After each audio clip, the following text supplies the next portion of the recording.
네, 안녕하세요. 계속 하도록 하겠습니다. 이번 영상에서는 우리 금봉공파의 파조이신 나덕윤 할아버지와 그리고 우리 문중의 어모 장군 나성, 어모 문중을 이제 이끄신 어모 장군 나성에 대해서 좀 자세히 살펴보도록 하겠습니다. 근데 참고로 여기 제가 이번에 만드는 이런 영상들은 지금 앞에 것도 마찬가지고 앞으로 만들 영상에서도 사실 제가 뭐 좀 정확하지 않은 것이거나 아니면 좀 불충분한 것도 많이 있을 거라는 양해 말씀을 미리 드립니다. 왜냐하면 저는 역사학자도 아니고 무슨 한국학을 전공한 사람도 아닙니다. 그리고 제가 솔직히 그 우리 문중의 일을 뭐 이렇게 깊이 있게 관여한 적도 없기 때문에 제가 알고 있는 어떤 지식 내에서 지금 말씀드리는 거기 때문에 앞으로 또 이제 또 새로운 이 영상을 보시고 많은 의견을 주시면 또 새롭게 보충해서 더 알찬 그런 영상을 만들 것을 약속을 드리면서 시작을 하겠습니다. 지금 화면에서 보시면 이 나덕윤 덕자 윤자 금봉공의 산소와 성자 어모장군 산소를 제가 직접 촬영한 겁니다. 지금 나주시 보산동 우리 나주나시 도선산에 새로 조성한 불과 얼마 안 됐죠. 그 조성한 직접 현장에 가서 제가 촬영한 사진입니다. 거기 보면 묘비가 두 개씩 보입니다. 하나는 좀 오래된 거고 하나는 새로 이렇게 된 건데 거기에 보면 이제 우리 가승보에도 적혀 있습니다만은 우리 이 할아버지들이 가졌던 그런 벼슬 직책에 대해서 적어놨죠. 그걸 이제 그 중에서 가장 핵심이 되는 그런 내용만 적혀 있는 것을 볼 수가 있습니다. 자, 그러면 우리 덕자윤자 금봉공 할아버지와 어모장군 성 할아버지, 형자 할아버지에 대해서 좀 자세히 알아보도록 하겠습니다. 금오공 나사침 할아버지가 13세시죠. 그건 대부분 알고 계신 내용이 되겠습니다. 거기에 우리 나사침 할아버지는 높은 어떤 과거 시험에 합격을 못 하신 것 같아요. 이제 기록을 보니까 생진과에 합격을 하셨다라고 돼 있는데 자세한 건 제가 찾지를 못했습니다. 근데 여러 추천에 의해서 이렇게 이제 일단 기초적인 과거 시험이라도 합격하신 분들은 그 당시에 어떤 누가 추천을 해주면은 이제 현감이나 군수로 이렇게 보직을 받는 그런 이제 제도가 있었던 걸로 생각이 됩니다. 그래서 우리 이 금오공 할아버지가 낳으신 6 아들들, 덕명에서 덕명, 덕준, 덕윤, 덕현, 덕신, 덕헌까지 이 6 아들들이 놀랍게도 다 과거에 합격을 하셨다는 거예요. 이게 놀라운 겁니다. 그 당시 앞에서 말씀드린 대로 높은 유아 사망률이나 짧은 어떤 기대 수명 하에서 6 아들, 물론 이제 이 6 아들이 할머니 한 분에서 다 나신 건 아니에요. 뒤에는 이제 다른 할머니가 이제 낳은 아들이신데 어쨌든 저희가 어렸을 때부터 들었던 얘기가 우리 조상님들 6덕 이런 말씀들을 하셨거든요. 제 아버님한테 들은 6덕이다 그런 말씀하셨는데 바로 이 6덕, 덕자 돌림인 6 할아버지가 나사침 금오공의 아들들이고 그분들이 다 과거 시험에 합격을 해서 벼슬을 하셨다는 게 이게 참 놀라운 기록. 우리나라 역사 전체에 봐서도 이런 기록은 별로 없지 않을까 그런 생각이 들 정도로 정말 자랑스럽습니다. 네. 그래서 우리 앞에서 봤지만은 이 6덕 이 할아버지들이 태어나셨던 때가 조선시대란 말입니다. 그러면서 그 조선시대에서 태어나셔서 일부는 돌아가시고 그 뒤에 병자호란 때까지 막내 나덕헌 할아버지 뒤에 설명드리겠습니다만은 이분들은 이제 그 병장호란 그 이후까지도 사셨지 않습니까? 그러니까는 그 양대 전란의 그 혼란한, 지금 어떻게 보면 우리가 그 일제 말기 일제 시대와 뭐 6.25 전란을 겪었던 우리 세대하고는 어떤 비슷한 그런 시기가 아니었을까라는 그런 묘한 그런 동질감도 생각할 수가 있는 거죠. 아무튼 그때 우리 덕자 윤자 우리의 파조이신 금봉공이 진사학과에 합격을 하셨어요. 그러니까 이제 진사과라고 한다면 요즘 같으면 진사과가 아마 뭐 서울대학교 시험 합격자 뭐 이런 정도가 되겠죠. 거기 합격하면 거기서 그 중에서 문과 시험을 봐가지고 33명 뭐 이 정도밖에 안 보고 3년에 한 번씩, 그러니까 전국에서 온 사람 중에 진사들 중에서 시험을 봐가지고 30몇 명을 3년에, 이게 1년간 한 10명 남짓밖에 안 되잖아요. 그 사람들을 뽑았으니까 얼마나 이 문과 급제가 어려웠다는 걸 알 수가 있죠. 그런데 어쨌든 문과 급제는 못 하셨을지라도 이 6 형제들 중에 진사, 문과 이런 이제 시험에 합격을 하셨는데, 우리 덕자윤자 할아버지는 진사학과에 합격을 하셨고, 왕자사부는 그 왕자의 그 스승이란 뜻입니다. 그리고 의금부에서 근무를 하셨고, 나중에 사원부에 근무를 하셨고, 어쨌든 덕자윤자 할아버지가 이제 그런 굉장히 좋은 머리를 가지셨던 것 같아요. 그래서 이렇게 하시고, 그 아들이 3분이십니다. 회자소, 유자소, 의자소, 이 3분이신데, 큰아들이 회소, 무국과에 급제를 하셔 사망군수를 역임하셨어요. 그 중에 막내 아들인 의자소, 이분이 대단하신 분이죠. 문과에 급제를 하셔요. 문과에. 그러니까 33명 중에 뭐 이게 그 30명 남짓한 중에 문과에 급제를 하셨으니까 이게 대단한 거 아닙니까? 본인도 대단한 거지만은 그 아버지, 할아버지가 누구냐, 이게 굉장히 중요한. 그러니까는 이 우리 금봉공 할아버지의 셋째 아들이신 의자 소자 할아버지가 문과에 급제했다는 것은 그 당시로서는 아마 엄청난 사건이었습니다. 진짜 가문의 영광이었을 것이라는 것을 우리가 알 수가 있습니다. 그래서 어쨌든 큰아들인 회자소 할아버지는 무과에 급제를 하셨는데, 근데 여기서 우리가 이제 한 가지 이해하고 넘어갈 게 있습니다. 그러면 다 문과 시험 열심히 해가지고 하시지 왜 무과를 많이 하셨잖아요, 우리 조상님들이. 근데 왜 무과에 하셨을까라는 걸 이게 이제 보면 역사적으로 그렇습니다. 조선시대에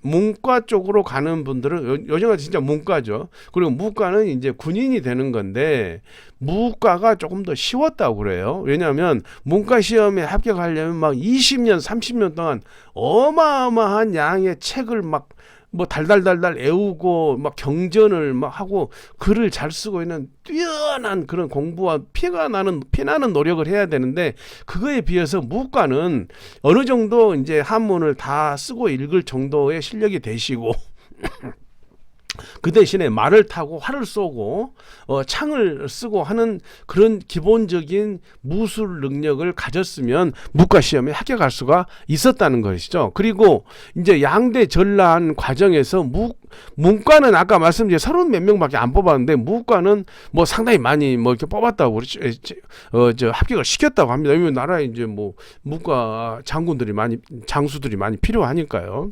그래서 우리 금봉공 할아버지의 큰아들인 회자소도 무과에 합격을 하셨고, 아울러 외아들이 아니네요. 우리가 이제 문중의 그 큰 첫 번째 어른이신 이 성자 어모 장군도 무과에 합격을 하셨어요. 그런데 그 가승보에 보니까 이 의자소의 아들이 아마 없으셨든지 뭐 일찍 돌아가셨든지 그랬는지, 회자소의 아들인 첨자 할아버지가 이쪽으로 양자를 가셨다고 그렇게 나와 있습니다. 네, 그래서 어쨌든 우리 문중을 이제 첫 번째 조상님이신 이 어모장군 성자 할아버지가 16세가 되시겠죠. 여기서 선정관 벼슬을 하신 분이 앞에 그 지금 그 저기가 나와 그 묘비에도 선정관 이렇게 나와 있습니다. 그럼 선정관이 뭐냐 뒤에 설명드리겠습니다. 그래서 이 성자 할아버지의 아들들이 두자 정, 두척, 두점, 두평 이렇게 내려오시고 그 큰 아들이 두자 정이고 거기에 진우, 만우에서 상자, 유자, 상일, 유일 그게 이렇게 쭉 내려온. 그러니까는 지금 아마 제가 알기에 우리 지금 이사장님 남미수 이사장님이 아마 상자 일자 할아버지의 후손 직계손인 걸로 그렇게 알고, 그러니까는 그렇게 대충 어떤 식으로 지금 내려왔는지 아실 수가 있지 않습니까? 그래서 어쨌든 그 금봉공에서 이 우리 어모장군까지 이르는 그런 계보를 우리가 이렇게 한눈에 볼 수 있도록 제가 자료를 작성해 봤습니다. 자, 우리 금호공 나사침 할아버지에서 금봉금 덕자 윤가 할아버지까지 우리 대동보에 나와 있는 내용을 제가 좀 그 복사를 해서 이렇게 봤습니다. 우리 금호공이 1525년에 태어나 그 아버님이 나질이에요. 질. 예. 그리고 아들이 이제 6 아들 중에 우리 파조이신 이제 그 덕자 윤자 이렇게 나와 있죠. 거기 보면 그 금호공의 아버지, 그러니까 우리 덕자윤의 할아버지도 사헌부 감찰을 하셨고 본인도 사헌부에 근무를 하셨어요. 야, 이게 뭐 그 보통 그게 아닙니다. 할아버지도 하고 그 손자도 중앙 정부에, 그러니까 지금 같으면 뭐 감사원이나 이 국정원이나 그 뭐 검찰청에 그 뭐 부장검사급 뭐 이런 검사장급 이런 직책을 가셨다는 게 참 놀라운 일이죠. 그만큼 대단하신 그런 분들이란 걸 이것만 봐도 우리가 알 수 있습니다. 그런데 이분들이 할아버지, 그 다음에 금호공, 그리고 덕자윤 우리 할아버지가 사셨던 이 연대를 보면 어떻습니까? 임진왜란과 또 기축옥사 뒤에서 설명드리겠습니다. 그런 이제 어려운 시기도 있었던 때 이제 태어나셨고 사셨다는 걸 볼 수가 있습니다. 자, 우리 금봉공 할아버지에 대해서 이건 우리 뭐 그 가성 그 대동보에 나와 있는 내용을 그대로 제가 그대로 복사한 겁니다. 우리 금봉공 할아버지의 초상화입니다만은 글쎄요, 이게 뭐 진짜인지는 아닌지는 모르겠어요. 그 당시 진짜라면은 뭐 대단한 그런 이제 문화재가 되겠지만은 이렇게 이제 이런 게 초상화가 없을 때는 또 이제 상상도로 그리거나 해서 하지 않습니까? 이게 뭐 그게 크게 뭐 이게 진짜냐 가짜냐 그런 게 그렇게 크게 중요하지는 않겠습니다. 그런 시대의 상황이 있었으니까. 그래서 이 우리 금봉공 할아버지의 그 대해서 굉장히 자세히 쭉 이렇게 나와 있는 것을 볼 수가 있습니다. 그리고 아까 앞에서도 봤습니다만은 이 나주시 보산동에 있는 우리 선산에 모셔져 있는 묘비를 볼 수가 있습니다. 자, 그럼 우리 금봉공 할아버지의 벼슬에 대해서 조금 설명을 드리려고 합니다.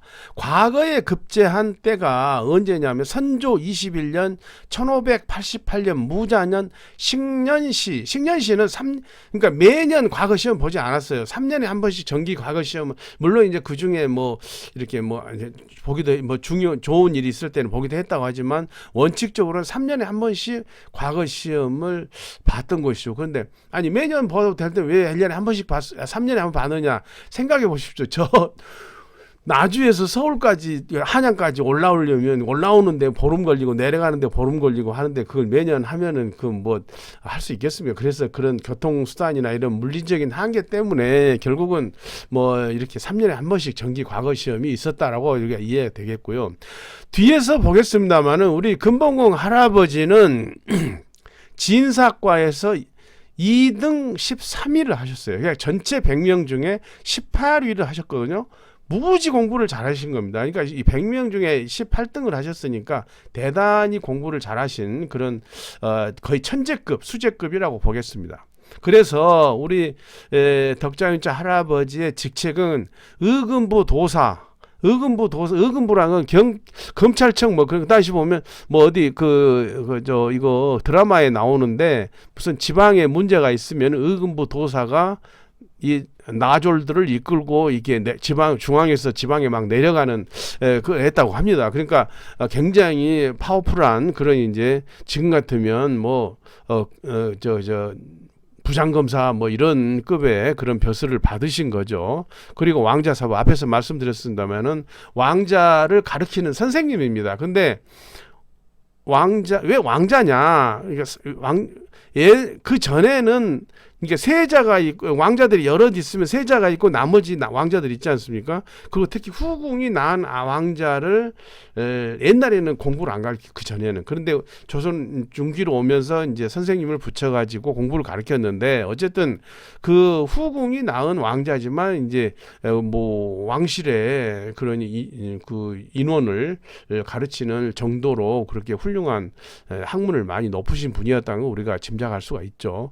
그리고 또 직책이 청암도 찰방이라고 합니다. 청암도 찰방은 역참이라고 있잖아요. 역참이 뭐냐면 이제 막 가다가 말을 바깥하고 하는 막 우리 같으면 정거장보다는 큰 그런 이제 건데 거기에 찰방을 하셨는데 그게 지금으로 치면 뭐 글쎄요 뭐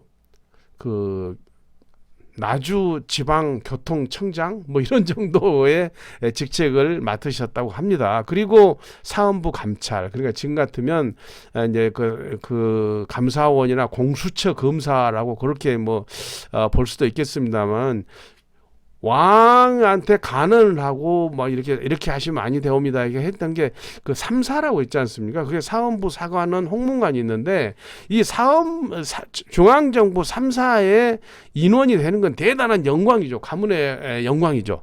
그 중에 사헌부의 감찰을 하신 겁니다. 그리고 사후의 2조 판서 겸 판의금부 부사 종일품 이건 이제 사후에 증이라고 써져요. 증 그러니까 실제 하셨던 건 아니고 돌아가신 뒤에 나라에서 이런 직책을 내려주시게 됐다라고 보겠습니다. 아무튼 우리 금봉왕 할아버지는 공부도 잘 하셨고 굉장히 나라의 중요한 중앙 정부의 그 직책을 아주 뭐 높은 뭐 엄청난 무슨 영의정은 아니시지만 그래도 중상급 그런 직책을 가지고 계셨던 훌륭한 할아버지다. 우리가 이렇게 생각할 수 있겠습니다. 지금은 그 한국학중앙연구원에서 그 조선시대의 그 과거 급제자에 대한 기록, 특히 이제 역대 한국의 유명한 그 인물들에 대한 기록을 그 인터넷에 공개하고 있습니다. 제가 그걸 검색해 보니까 자 앞에서 진사과 합격했다 말씀드렸지 않습니까? 근데 그 진사 합격 기록표를 제가 가져온 겁니다. 그래서 그 선조 21년 무자년에 식년시에 진사과 2등 13위 이렇게 했는데요. 여기 보십시오. 여기 보면 진사과 선발 100명을 선발했는데 1등 5명, 2등 25명, 3등 70명 이렇게 분류해서 뽑았다는 얘기거든요. 그런데 1등 5명 중에는 아니고 2등 25명 중에서 13등을 하셨고 그러니까는 13등 하셨으니까 앞에 5명까지 더하면은 100명 중에 18등을 하셨다는 게 굉장히 공부 잘하신 거예요. 그 당시로 보면은 그 이수진 장군도 보면은 그 1등 못 하셨어요. 1등, 2등, 3등 중에 그 이수진 장군도 3등 하셨다든가 그래요. 어쨌든 그 상당히 공부를 잘하고 진사 100명 중에서도 굉장히 그 월등하게 높은 그런 성적을 거두셨다라고 보겠습니다. 여기 인물 요약에 한번 보겠습니다. 자라고 했지 않습니까? 이걸 조금 같이 보면 그 자라는 건 아마 이제 우리 가승보에 많이 나오는데 예, 자라는 건 이겁니다. 그 동네 사람 내지는 집안에서 부르는 이름이라고 합니다. 그러니까는 그 친구들이나 이렇게 집안에서 부를 때 덕윤아 이렇게 부르지 않는다는 거예요. 성지야 이렇게 부른다는 겁니다. 그리고 그러면 나 덕윤은 뭡니까? 공식 문서에 주로 쓰이던 겁니다. 공식 문서에. 그러니까는 뒤에서 보겠지만은 광해군한테 올린 우리 군봉공 할아버지의 첫 글에 나 덕윤 의금부 경력 덕윤 이렇게 나가거든요. 그러니까 공식 문서를 쓸 때는 자기의 공식 이름을 쓰는 거고 일반적으로 집에서 이렇게 부를 때는 그건 아니었다. 성지야 이렇게 불렀을 겁니다. 그리고 또 호가 또 있잖아요.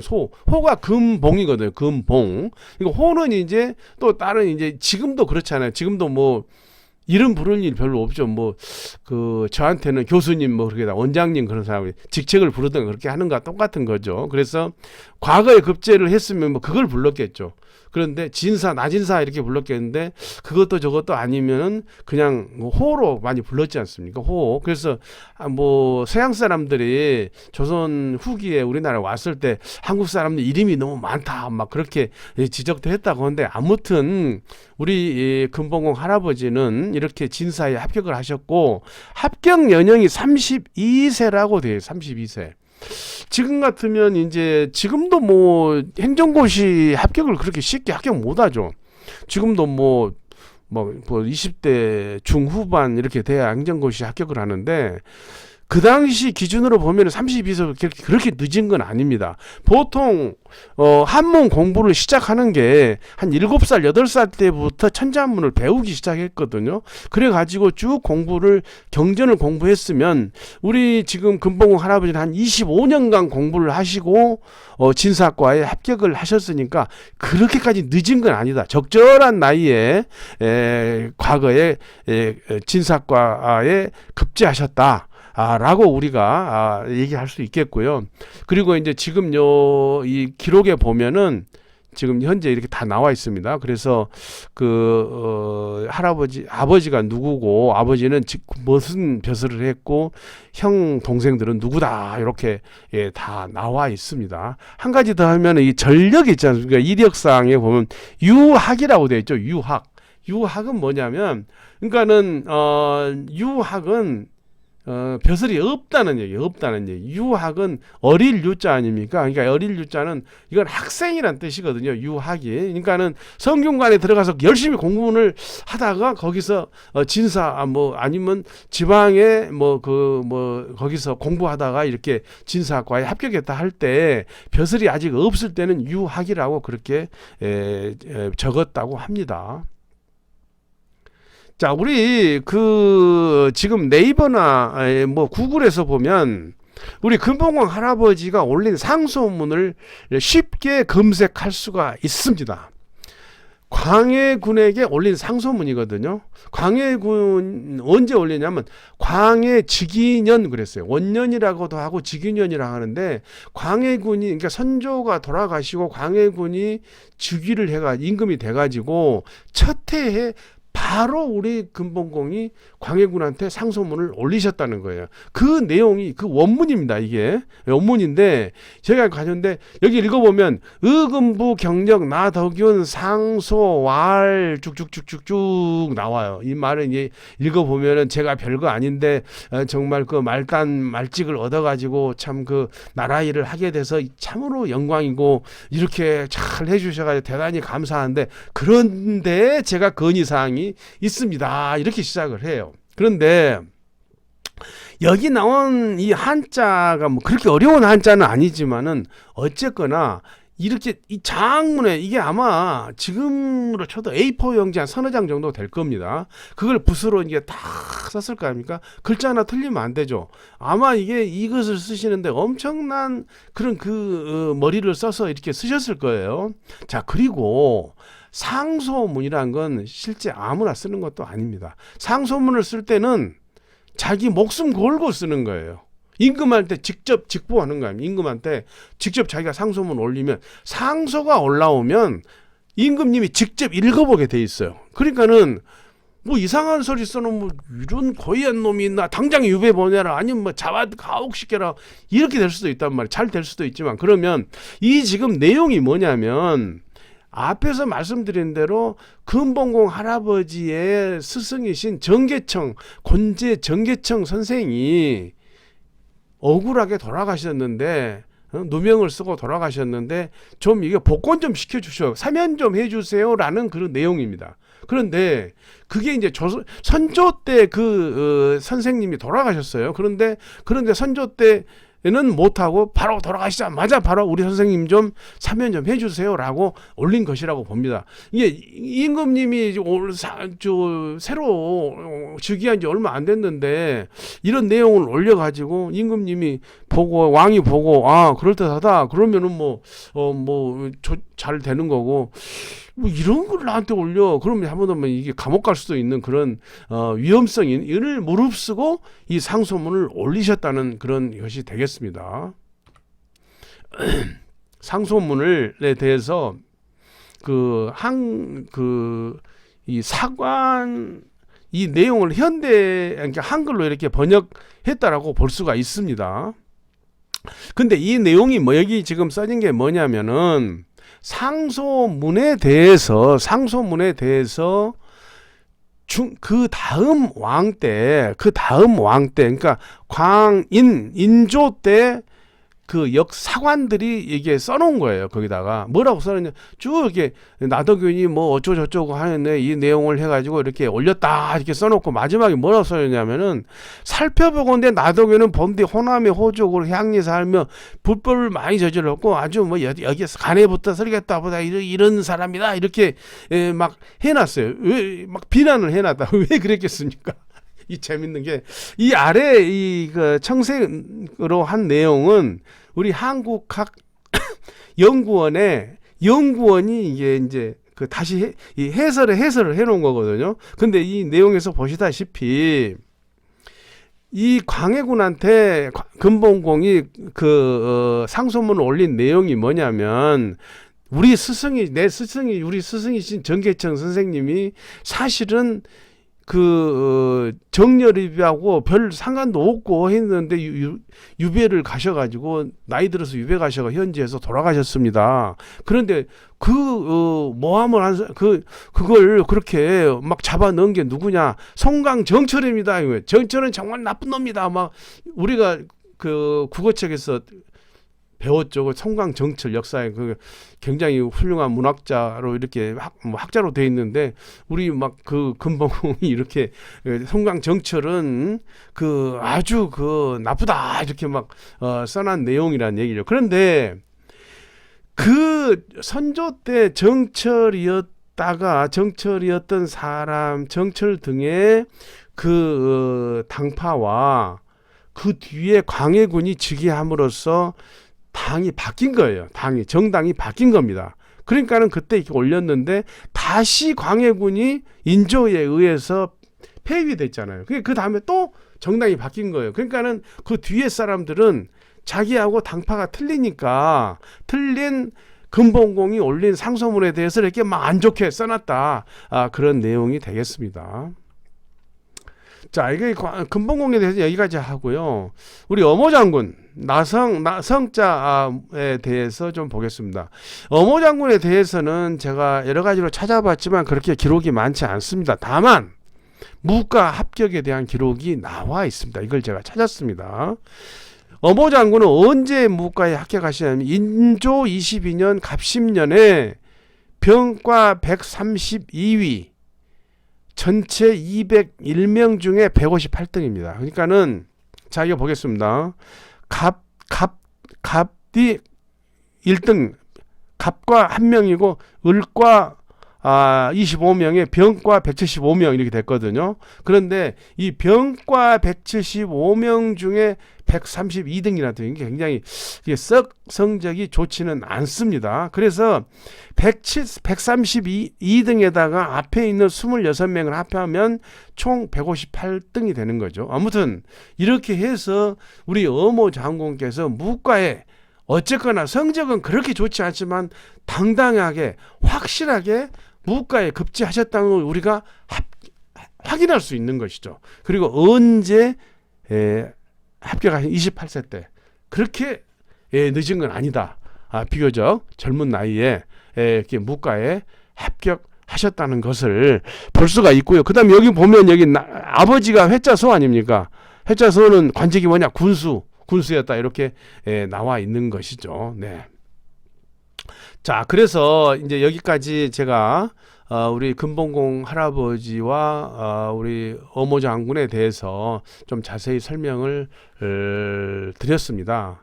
이어서 지금 금호공의 막내 아들인 충렬공 나덕헌 장군에 대해서 조금 추가로 우리 이제 문중은 아닙니다만은 조금 설명을 드리겠습니다. 왜냐하면 이 덕자 헌자 할아버지는 우리 역사의 중요한 부분을 차지하신 분이기 때문에 조금 간단히 설명을 드리려고 합니다.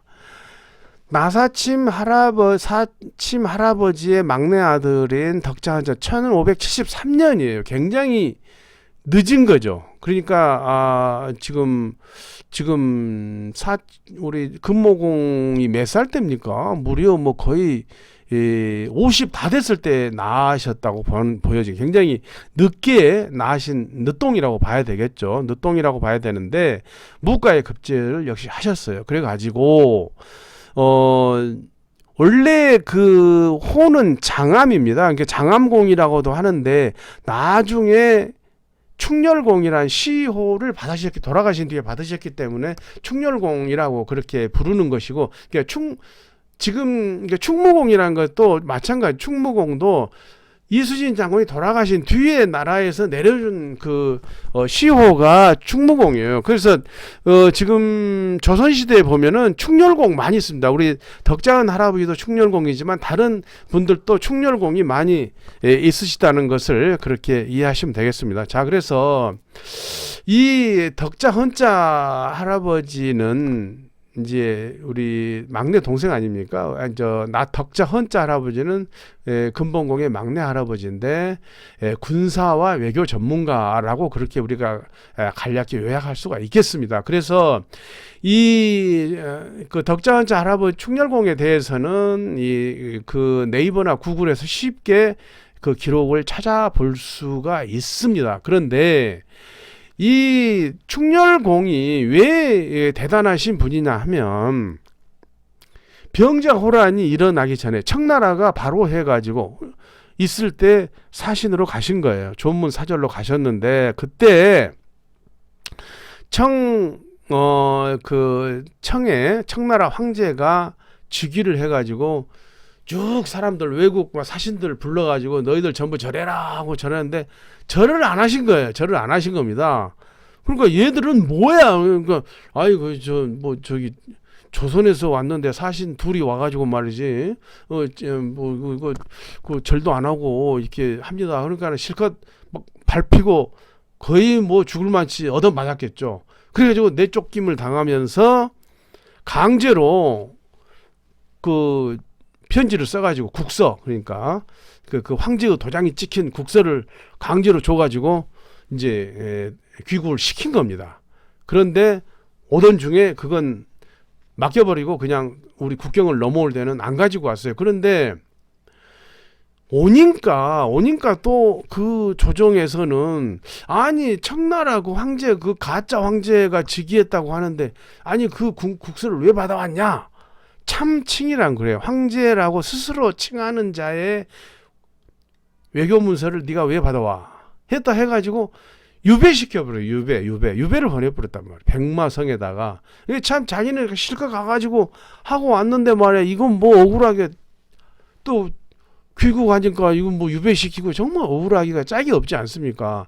우리나라의 상황이 그랬어요. 그 당시에. 왜냐하면 명나라 하면 대단한 그런 이제 선진국으로 우리가 추앙하고 사대로 하지 않습니까? 그리고 지금 서기 2000 몇 년 하지만 그 당시는 뭐 우리나라 뭐 이렇게 뭐 인조 몇 년 이렇게 하지 않았다니까요. 어떻게 하냐면 그 명나라 황제의 연호를 썼어요. 만력 몇 년 뭐 이렇게 숭정 몇 년 이렇게 썼단 말입니다. 그 정도로 완전히 그 군신 관계로 해서 우리가 사대를 하던 그런 나라. 특히 명나라가 이제 우리가 그 일본 침략을 받아가지고 그 정말 풍전등화에 있을 때 우리 조선을 구해줬지 않습니까? 그런 공덕 때문에 은덕을 어떻게 없애고 갑자기 청나라로 할 수가 있어요. 그러니까는 안 돼! 좀 했던 거죠. 그걸 다 알면서도 그런 차에 우리 충렬공이 갔다 와가지고 그런 짓을 했다 해가지고 유배시켜버린 거예요.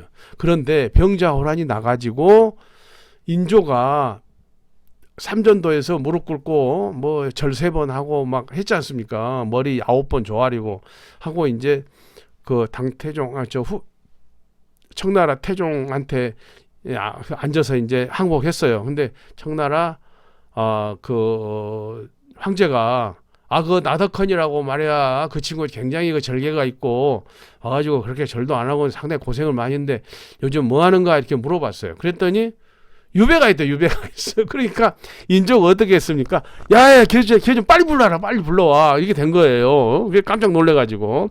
그래서 우리 충렬공이 그 삼도 통어사로 특진을 갑자기 하게 됩니다. 다시 유배에서 풀려가지고 삼도라는 것은 충청, 경기, 평안도 이 세 군데의 해안을 방어하는 해안 방어 사령관이에요. 그러니까는 지금 같으면 뭐겠습니까? 적어도 벌 2개 내지 3개의 그 삼도 통어사로 특진이 되신 분이죠. 그래서 역사에도 나오고 병자호란과도 밀접한 관련이 있는 그런 훌륭한 우리 조상이란 것을 우리가 잊어서는 안 되겠습니다.